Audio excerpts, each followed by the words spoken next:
예수님과 제자들은 함께 배를 타고 이동을 하고 있습니다. 당시 배는 고기잡이 배로서 길이가 대략 8m 정도 되는 배입니다.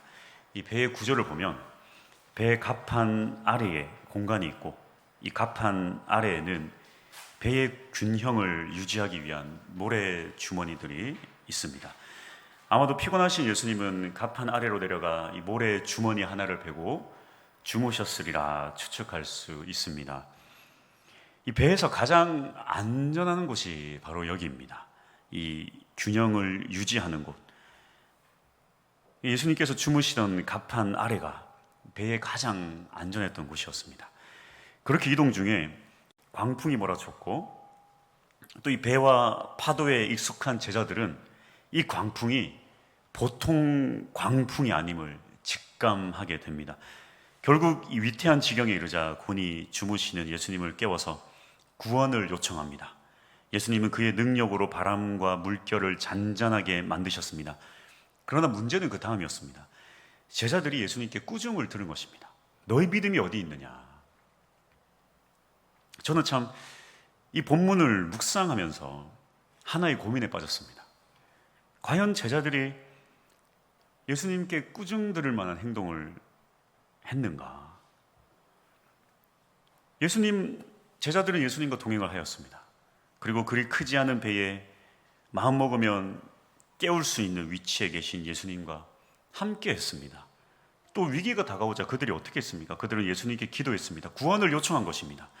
그럼에도 불구하고 이런 소리를 들었습니다. 너희 믿음이 어디 있느냐? 너희 믿음이 어디 있느냐? 이 얼마나 황당한 책망입니까? 여러분, 우리의 삶을 보십시오. 예수님과 동행합니다. 새벽부터 큐티하고 묵상하고 또 말씀대로 살아갑니다. 얼마나 멋진 믿음입니까? 그럼에도 인생의 풍파가 휘몰아칩니다. 그때 예수님을 찾습니다. 그리고 외칩니다. 주여, 주여, 살려주세요. 제가 죽겠나이다. 그리고 나를 살려주신 예수님은 나를 책망합니다. 너의 믿음이 어디 있느냐? 예수님의 책망의 이유는 무엇일까요? 예수님은 제자들에게 원하는 믿음은 도대체 무엇일까요? 오늘 우리에게도 예수님은 우리가 어떠한 믿음의 경지에 오르기를 원하십니다. 그래서 때로는 주님을 찾았음에도 불구하고 너의 믿음이 어디 있느냐 책망하십니다. 예수님이 원하는 믿음의 경지까지 오를 수 있는 우리 모두가 되기를 소원합니다. 오늘 본문을 잠시 볼 텐데요. 첫 번째, 예수님이 원하는 믿음의 경지는 무엇인가? 첫 번째는 한번 따라해 볼까요? 운명 공동체. 운명 공동체. 오늘 본문 말씀입니다. 22절. 하루는 제자들과 함께 배에 오르사. 무슨 얘기냐면 예수님과 우리는 운명 공동체예요. 이 운명이란 말의 뜻은 이미 정해져 있는 미래를 뜻하는 단어의 의미도 있지만 또 다른 의미로는 어떤 의미가 있냐면 앞으로의 삶과 죽음의 처지라는 뜻도 있습니다. 운명 공동체라는 말은 뭐냐면 앞으로의 삶과 죽음의 처지가 같은 공동체라는 뜻입니다. 지금 예수님과 제자들은 한 배를 탔습니다. 무슨 얘기입니까? 뒤집히면 같이 뒤집히는 거예요. 죽으면 같이 죽는 것입니다. 배가 뒤집혔는데 누구는 물에 빠지고 누구는 안전하고 그런 게 어디 있습니까? 지금 예수님과 제자들은 운명 공동체입니다. 머리 둘 달린 뱀이 있었습니다. 몸은 하나인데 머리가 둘이었습니다. 이 뱀은 항상 먹을 것이 있으면 둘이 나눠 먹어야 됐습니다. 어느 날 머리 하나가 이것에 불만을 품고 묘한 하나를 생각해냈습니다. 독이 든 음식을 저쪽 머리 밑에 살짝 놔둔 것입니다. 다른 머리가 이 독이 든 줄도 모르고 그 음식을 꿀꺽 삼켰습니다. 어떻게 됐을까요? 다 죽었습니다. 이것이 바로 운명 공동체. 인생의 광풍이 몰아칩니다. 인생의 배가 몹시 위태롭고 배 안에 물이 가득 차게 되었습니다. 그 위태로운 절대절명의 순간에 힘없는 우리는 다 죽어버릴 것 같습니다. 우리는 이렇게 거친 세상의 소용돌이에 직접 부딪히며 죽음의 위기를 겪고 있는데 도대체 예수님 어디 계시냐는 거예요. 예수님 가장 안전한 갑판 아래에 주무시는 것만 같아요. 그러나 잊지 말아야 할 것이 하나 있습니다. 가판 아래나 가판 위나 배가 뒤집히고 다 죽어요. 다 죽습니다. 같은 배를 탄 것입니다. 같은 배. 그곳에, 그 배에 예수님과 우리가 함께 있다는 사실을 여러분, 우리는 결코 잊어서는 안 됩니다. 나만 죽는 게 아니라 그 죽음의 현장에 예수님도 동일하게 나와 함께하고 계신 것입니다. 이 삶과 죽음의 절대절명의 순간에 주님께서 우리와 함께 계십니다. 할렐루야! 왜 우리에게 믿음이 어디냐고 질책하시는가? 예수님께서도 이 폭풍 속에서 우리와 함께 계시다는 것을 우리 너무나도 쉽게 망각한다는 것입니다. 예수님과 함께 하는데 또 배가 뒤집히면 또 어떡할까요? 여러분, 예수님 어떤 분이십니까? 그 폭풍 가운데서도 물 위를 걸으시는 분이 바로 예수님입니다. 배가 필요 없으신 분이세요. 만약 진짜 배가 뒤집힌다고 해도 예수님 우리를 충분히 구원해 주실 능력이 있으신 분이십니다. 할렐루야. 우리는 참 배를 걱정해요. 이 배 뒤집히면 어떡합니까? 이 배가 뒤집히면 어떡합니까? 그러나 예수님은 그 배조차도 필요가 없으신 분이십니다. 그런 분이 나와 함께 이 삶을, 우리의 삶을 함께하고 계세요. 죽음은 어떻습니까? 그 죽음까지도 함께 하시는 분이 바로 우리 주 예수 그리스도이십니다. 우리의 가장 중요한 시간에 어디에 있든지 주님 우리와 함께 계세요. 우리가 기억해야 될 것이 있습니다. 우리의 믿음의 경지는 어디까지 가야 되는가? 내가 어느 곳에 있든지 주님 나와 함께 하신다. 할렐루야! 여기서 끝이 아닙니다. 주님 우리에게 원하는 것이 또 있습니다. 두 번째, 다 같이 읽어볼까요? 자, 시작. 생각의 전환. 우리의 생각의 전환이 필요합니다. 예수님과 나는 운명 공동체입니다. 한 몸이에요. 살아도 같이 살고 위기를 맞아도 같이 맞이합니다. 그렇다면 누구의 생각에 맞춰야 될까요? 예수님의 뜻과 예수님의 생각에 나를 맞출 수 있기를 원합니다. 이 중독에 관해 공부를 하다 보면 뇌에 대한 재미있는 사실을 발견할 수 있습니다.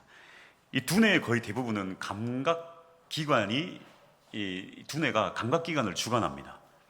그래서 이 오른쪽 뇌는 왼쪽을 주관해요. 그리고 왼쪽 뇌는 오른쪽을 주관합니다. 그리고 이 눈으로 보는 것은 제일 뒤쪽에 있는 후두엽이 주관을 합니다. 그리고 생각하고 상상하고 이 사랑의 감정, 이런 것들은 이 앞쪽의 전두엽이 주관합니다. 그래서 이 인간의 뇌는요, 동물과 거의 흡사해요. 감각기관은요 거의 흡사하고요, 어떨 때는 사람보다 동물이 더 뛰어납니다. 여러분, 매가 눈을 잘 볼까요? 사람이 눈으로 잘 볼까요? 매가 훨씬 잘 봐요. 그리고 어떤 아주 뭐라고 합니까? 고양이 같은 그런 감각, 뭐라 그러죠? 떨어질 때 고양이 아십니까? 바로 1cm 위에서 떨어뜨려도 탁 거꾸로 서가지고 탁 바로 서는 거. 그런 감각들은요 사람보다 동물이 훨씬 뛰어나요. 감각기관은. 그런데 동물과 다른 인간의 한 가지 다른 게 있는데, 그게 뭐냐면 바로 이 앞쪽에 있는 전두엽, 특별히 이 제일 앞쪽에 있는 이 전전두엽이 이 동물과 달라요. 이게 무슨 기능을 하냐면, 어떤 사람은 동물과 다르게 이 전전두엽이 있기 때문에 무엇을 할 수 있냐면 생각하고 상상을 할 수 있습니다. 이 생각하고 상상하는 건 오직 사람만이 할 수 있어요. 그래서 인간이 인간답게 살고 또 더 발전 있는 삶을 살기 위해서는 이 전전두엽이 활발히 활동하고 또 발달을 해야 그렇게 할 수 있는 것입니다. 이게 바로 이 인간과 동물의 다른 점이에요. 일본의 이 모리 아키오라는 이 교수가 아이들에게 재밌는 실험을 했습니다. 사람의 뇌는, 이 사람이 눈으로 보면 눈을 관장하는 후두엽이 발달을 합니다. 뒤에 있는 후두엽이요. 그리고 이 후두엽이 전전두엽에 정보를 전달을 해서 이 전전두엽을 통해서 생각을 하는 거예요. 이게 뇌의 원리입니다. 그런데 아이들에게 이렇게 센서를 붙이고 이렇게 실험을 했는데요, 아이들에게 게임을 시키니까 어떻게 되는지 아십니까? 게임을 시켰더니 뒤쪽 후두엽만 온도가 올라가는 거예요. 근데 또 아이들에게 책을 읽히니까 어떻게 되냐면요, 책을 읽히니까 후두엽이 좀 온도가 상승하는가 싶더니 함께 전전두엽이 활발히 활동을 하는 겁니다. 이 두뇌를 연구한 이 모리 아키오 교수가 이런 말을 했습니다. 게임과 스마트폰에 중독된 그 아이들의 뇌 사진을 보여주면서 초등학교 1학년 때부터 6학년 때까지 대략 하루 1시간 이상, 일주일에 3일 이상 이 상태가 지속된다면, 그러니까 후두엽만 사용하는 그런 상태가 지속된다면 중학교에 가서는 깊이 생각하는 게 불가능해집니다. 사물에 대한 이해도가 심각하게 떨어지게 됩니다. 결국 생각하며 사는 것이 아니라 동물처럼 감각적으로, 기계적으로 살아가게 됩니다. 본능에 충실해지고 분노 조절이나 어떤 절제가 어려워집니다. 예를 들어서 여러분, 읽는 것과 귀로 듣는 것의 위대함은 이런 것입니다. 그럼 제가 한번 얘기를 해볼게요. 별이 반짝이는 아름다운 밤에 한 나무 아래에 한 소년과 한 소녀가 나란히 손을 잡고 의자에 앉아 있습니다. 촉촉한 눈망울의 소녀는 금방이라도 눈물이 떨어질 듯 소년을 바라보고 있습니다. 자, 어떻습니까? 여러분 머릿속에 뭐가 좀 펼쳐지고 있습니까? 펼쳐지고 있어요? 야, 아무것도 안 펼쳐지면 이 사람이야. 자, 그렇다면 봅시다. 이 펼쳐진 이 상상이 다 똑같은 그림일까요? 아니에요. 누구는 어떠한 시골길을 상상할 수 있고요. 누구는 도심 가운데의 아름다운 나무 아래를 상상할 수 있고, 그 상상의 그림은요, 모두가 다 틀려요. 이게 상상의 힘입니다. 그런데 잘 보세요. 이것을 영상으로 제작해서 드라마로 제작을 했습니다. 그래서 영상으로 제작을 해서 딱 보여줘요. 딱 보여줍니다. 그럼 어떻게 됩니까? 그 하나의 그림, 그 영상이 모두에게 똑같은 그림이, 똑같은 영상이 주입을 하게 돼요. 주입이 됩니다. 모두에게 똑같은 밤, 똑같은 나무, 똑같은 소년과 똑같은 소녀의 모습이 주입되는 거예요. 이거는 상상을 하는 게 아니라 그냥 입력만 되는 것입니다. 그냥 모두가 같은 생각을 하도록 가둬버리는 거예요. 가둬버리는 거예요. 요즘 우리가 즐겨보는 TV, 스마트폰, 이 눈으로 즐기는 모든 것들이 이런 문제를 안고 있습니다. 생각을 계속해서 가둬버립니다. 그래서 사실 참 어른들은 어떠냐면, 사실은 또 어른들의 이 스마트폰과 아이들의 스마트폰의 차이가 좀 있는 게, 어른들은 사실 하루 종일 머리를 쓰잖아요. 하루 종일 머리를 써가지고 집에 와서 좀 쉰다고 보고 있으면 애들이 뭐라 그럽니까? 아이 뭐 엄마도 하면서 아빠도 하면서 왜 나는 못하게. 근데 약간의 차이가 있긴 한데 조심하셔야 돼요. 저도 참 쉽지 않은데요. 참 쉽지 않은데 아이들 그거 보면서 또 아이들도 스마트폰 하는데, 사실 아이들이 스마트폰 하는 것과 좀 이렇게 나이 든 사람이 스마트폰 하는 거는 뇌에 주는 자극은 굉장히 틀립니다. 네. 근데 요즘 아이들의 특징이 뭡니까? 공부는 잘하지만 어떤 특별한 상황에 대해서 대응을 잘 못해요. 어떻게 대응하고 어떻게 생각하고 어떻게 창의적으로 활동을 해야 되는지에 대해서 생각을 못합니다. 그리고 새로운 미션을 주면 어떻게 합니까? 뭔가 지금까지 해오지 못한 새로운 미션을 주면 몸이 굳어져 버려요. 나는 그동안 이렇게만 해왔었는데. 그래서 뭐 아르바이트 같은 거 하면 시킨 것만 하고 다른 새로운 것을 제안하면 이렇게 몸이 굳어져 버리는 거예요. 네. 근데 여러분 잘 보십시오. 이 세상은 결국 이 생각하고 상상하고 창작하는 사람이 지배하는 세상이 됩니다. 여러분 아이폰을 보십시오. 제가 뭐 죄송합니다. 저 그쪽 계통 매니아인데요. 이 아이폰을 보면요, 참 잘 만든 기계입니다. 이 기계를 보면요, 아이폰 뒤쪽을 보면 뭐라고 적혀 있냐면 디자인 바이 애플이라고 되어 있고요. 그 밑에는 뭐가 되어 있냐면 메이드 인 내지는 어셈블 인 차이나라고 되어 있습니다. 무슨 얘기냐면 이 아이폰이라는 기계는 애플이 디자인을 했고 중국에서 만들었다, 그런 의미입니다. 이 아이폰이 예를 들어서 가격이 100만 원이라고 쳐봅시다. 100만 원이라고 쳐본다면 30만 원이 재료값이라고 해봅시다. 그러면 이 5만 원은 이 기계를 만드는 인건비이고요. 나머지 65만 원이 누구 거냐면 바로 애플 겁니다. 디자인한 애플이 먹고요. 열심히 만드는 사람은 5%밖에 못 먹어요. 이 생각의 힘이에요, 생각이. 생각의 틀에 갇혀 사는 것보다 불행한 것이 없습니다. 하지만 이 익숙함이라는 틀은 우리의 익숙함이라는 것은 우리를 이 생각의 틀에 갇혀 살게 합니다.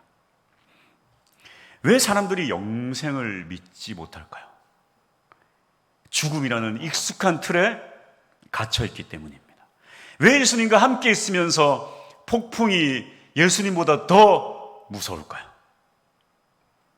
우리의 생각에 예수님보다 폭풍이 더 강하고 무섭기 때문입니다. 왜 예수님은 제자들에게 믿음이 없다라고 꾸짖었을까요?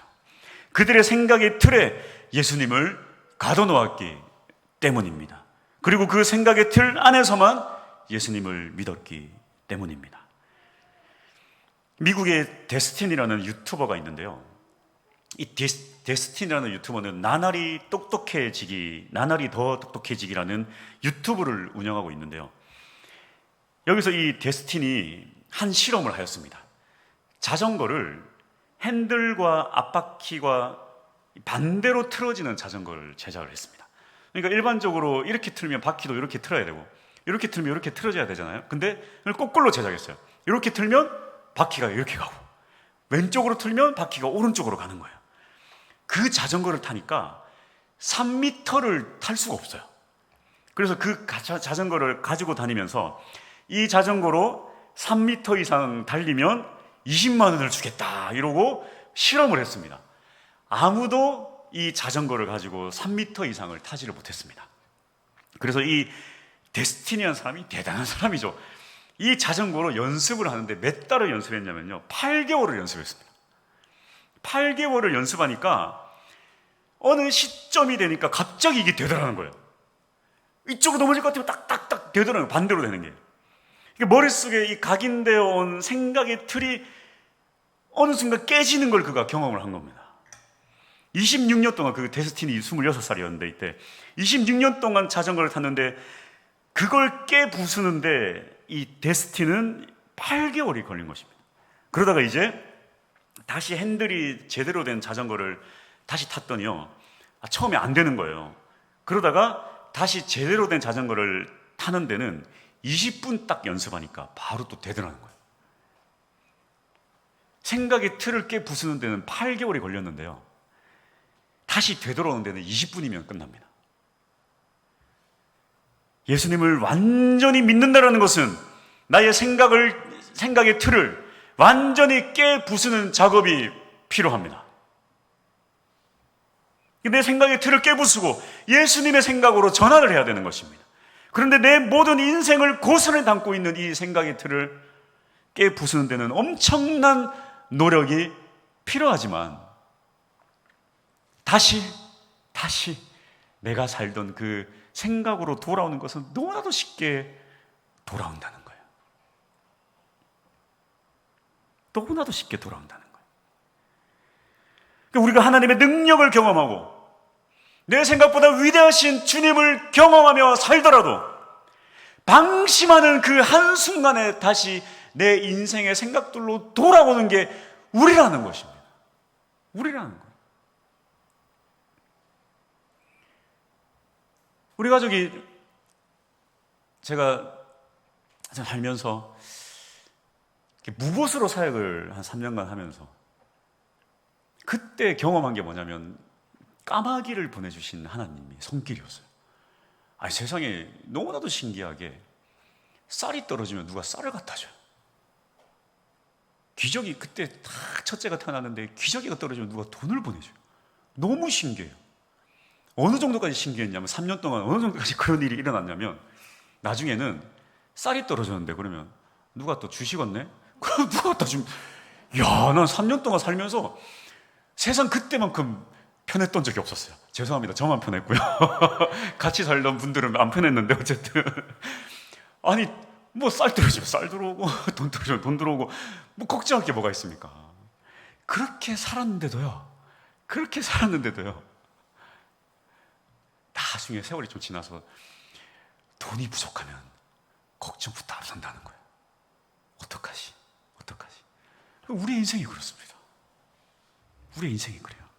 하나님의 놀라운 위대한 능력을 경험하며 살면서도 또 여전히 걱정하고 불안함 가운데 살아가는 게 우리라는 것입니다.